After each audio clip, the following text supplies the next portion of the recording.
Nung una ko siyang nakita, sobrang di pa rin ako makapaniwala na totoo ba? Sa akin ba talaga to? Parang ganoon yung feelings. Mapapa sa akin ba talaga tong kotse na to? Tapos yung feeling naman na na-drive ko na siya. Alam mo talaga yung power niya. Talagang hindi ka niya ipapahiya kapag gusto mo siyang ibirip. Ako nga pala si Mark, isa akong construction worker dito sa Japan.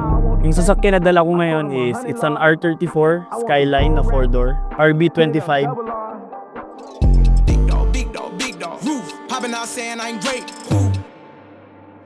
So bago ako napunta sa Japan, isa akong estudyante, senior high school sa Pilipinas. Yun yung buhay ko doon bago ako napunta dito sa Japan. So yun, for some reasons, nagkaroon ng mga hindi inaasahang problema. Nag-stop ako mag-aral sa pagiging senior high school, hindi ko siya natapos. Yun yung nagtulak sa akin para mapunta dito sa bansang to. Ayun, nandito ako ngayon sa Japan. Bata pa lang kasi talaga ako, mahilig na ako sa mga RC cars, yung mga remote control.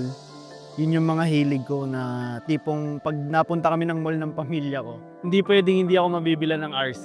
Kasi magtatantrums talaga ako, magtatampo talaga ako pag di ako nabigyan. Nagkaroon ng mga Tamiya, napagdaanan ko rin yan, mga Tamiya, Crush Gear.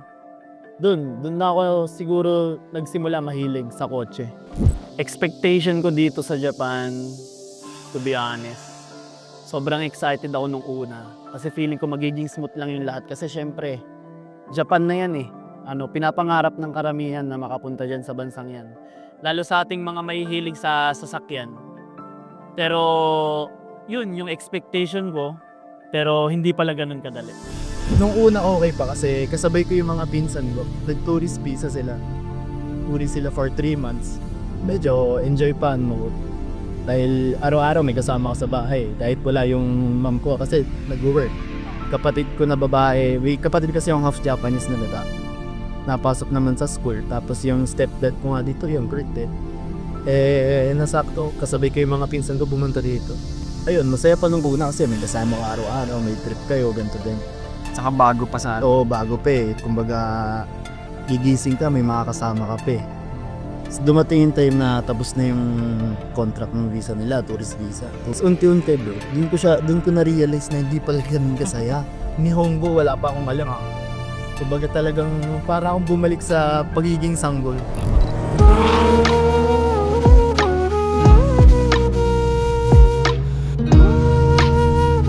Nagsimula ka ulit sa umpisa na kailangan mong kumilala ng mga bagong kaibigan, kailangan mong bumuo ng sarili mong circle, paano ka magsisimula, kahit wala kang service, kundi bike lang. Tapos yun nga, syempre, yung language barrier din, mahirap. So yun, sobrang laki talaga nung pagbabago na hindi ko ina-expect dun sa reality. So yun, mula nung nakapasok nga ako sa community ng mga kotse dito sa Japan, tapos yun, maraming Pilipino. Unti-unti, nawawala yung pagka-homesick ko kasi na-experience ko yung mga tambay, yung mga kaibigan na doon na nabubuo, na which is yun yung unang hinahanap ko dito kasi yun yung unang pagpumunta ka dito, yun yung wala ka na meron ka sa Pilipinas. Kumbaga, nalilibang ko na yung sarili ko sa mga tao na mahilig din sa kung ano yung hilig ko. Dito sa R34 na 4-door natin, actually sa labas niya, wala pa siya masyadong mods. Kumbaga, naka-stock bumper pa lang siya. Pero ang special sa kanya, which is yung mahal din dito, yun nga, naka-GTR headlights na siya, na Xenon. Sobrang mahal nito. Kaya yun din yung isa sa nagustuhan ko sa kanya na nakakabit na. Pakita ko sa inyo yung interior. So yun, sa interior natin, naka-roll cage na rin siya.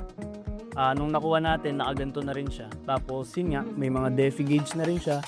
May turbo gauge, meron ding triple gauge na nalalaman mo yung water temperature mo, yung oil temp, pati yung oil pressure. Sa mga binago ko naman dito, nung ako nang mismong nakakuha nito, ang binago ko lang sa kanya sa ngayon is yung shift knob, tsaka yung steering wheel.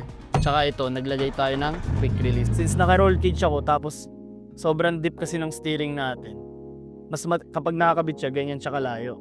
So kapag natatanggal yung steering, mas nakakababa ako ng maayos. Yan siya. So yun, sa interior natin, sa makikita nyo, sa edad ng auto, sobrang tanda na rin ng auto na to. Pero ito rin yung isa sa mga gusto kong mapakita sa inyo. Sobrang fresh niya. Pagdating sa mga dashboard, hindi pa siya kupas. Sobrang smooth. Pati mga sidings, malinis. Pati mga upuan, malinis. Kasi kadalasan sa mga coaching ganito, syempre, yung iba dyan, nagbabakbak na yung dashboard, magaspang na. Pero yun, nung nakuha natin to, sobrang fresh. Pati yung mga roof niya, wala masyadong dumi. Sobrang fresh lang, tsaka sobrang clean. Tapos yun, tara, punta tayo dito sa engine bay niya. It's an RB25 DET Turbo, 2.5 liter. Ang mga nakakabit naman na mods na dito, nung nakuha natin siya, naka-ready na siya na radiator, naka-HPI na siya na air intake, tsaka HPI na oil cooler. The rest, stock engine lang siya. Stock is good. Sa mugs naman natin, it's an Avid one na wheels. Parang look niya is TE37 pero hindi siya TE37. Ito yung nakakabit na sa kanya nung nakuha natin. May plano naman tayo magpalit ng wheels pero sa ngayon hindi pa kasi para sa akin sobrang clean pa naman itong wheels na to kasi brand new rin to nung nakuha natin. Tsaka bumagay naman sa auto. Kaya yun, pansamantagal. Ito muna siguro. Meron na siyang side skirt na aero. Nakakabit na rin yan nung nakuha natin. Halos wala pa talaga tayong binabago sa labas niya. Rear bumper niya, naka rear half na rin siya na half aero. Nakakabit na rin yan nung nakuha natin. Meron na rin siyang ducktail. Meron na rin siyang roof spoiler. Which is yun din yung nagustuhan natin sa kanya. Sobrang nagagandaan ako sa roof spoiler na to kasi kung wala to, parang sobrang plain lang eh. Kumbaga, nagbigay rin siya ng detail sa auto. Tsaka itong maliit na ducktail natin. Pinaka-noticeable sa kanya siguro para sa akin, tsaka yung pinaka-paborito ko para sa kanya. Ito siguro yung taillight talaga. Endless yung itsura niya. Talagang kapag nakita mo, it's an R34. Talagang ito yung binabayaran dyan. Yan yung nagpamahal siguro dyan. Tapos yun, naka-dual exit na rin tayo na straight muffler. Nakakabit na rin yan nung nakuha natin. Pero para sa akin, favorite part ko talaga dyan is taillight. So yung plano kong concept dito sa auto na to, syempre stands pa rin kung paano yung ginawa natin sa Mark X. Pero this time, hindi na siya coilovers. Baka plan tayo, magkabit tayo ng air suspension, kumpalarin. Matagal-tagal din ulit. Mahababang proseso to. Itong gagawin natin sa auto. Kaya abangan nyo na lang din yung mga mangyayari tsaka gagawin natin dito. Special tong sasakyan na to para sa akin kasi yun nga, pangarap ko rin talaga magkaroon ng isang R34 sedan. Sedan lover din ako. Kumbaga pagdating ng araw, magkaroon tayo ng pamilya. May masasakyan din yung magiging pamilya ko. Unexpected siya na hindi ko inisip na kaya ko nang makuha tong R34 na pinapangarap ko noon kasi sobrang biglaan ng decision. Ayun, sa tulong ng Topa which is si Masato, Square yung kanilang car company, natulungan tayo ma-release tong R34 na 4-door. Siya rin yung isa sa mga tumulong sa atin para matupad yung pangarap natin na to. Kaya big shoutout sa'yo. Parang okay na rin ako sa lumang kotse ko na Mark X. Na parang siguro it's time na para palitan ko siya. Ayun, hindi ko na pinatagal kasi habang mas tumatagal, yun nga, mas tumataas yung value nito. Kaya kung hindi ko siya kukunin ngayon, kailan pa? Kung kailan sobrang mahal na. Kaya yun, sobrang worth it lahat ng pagod, lalo kapag araw-araw mong nakikita yung sasakyan mo. Kumbaga, ito yung reward, lahat ng hardships, lahat ng pagod mo, lahat ng sacrifices mo. Ito yun, ito yun. So, ang message ko sa mga kababayan nating Pilipino na nangarap din magkaroon ng ganito. Siyempre, una, sipag lang talaga, tiyaga sa trabaho. Talagang hard work, hard work, hard work. Yun lang talaga yung key sa success. Kasi kapag nagpatalo ka dun, wala, hindi mo marireach yung goal mo. Hindi mo marireach yung mga dream mo. So yan, ako nga pala si Mark.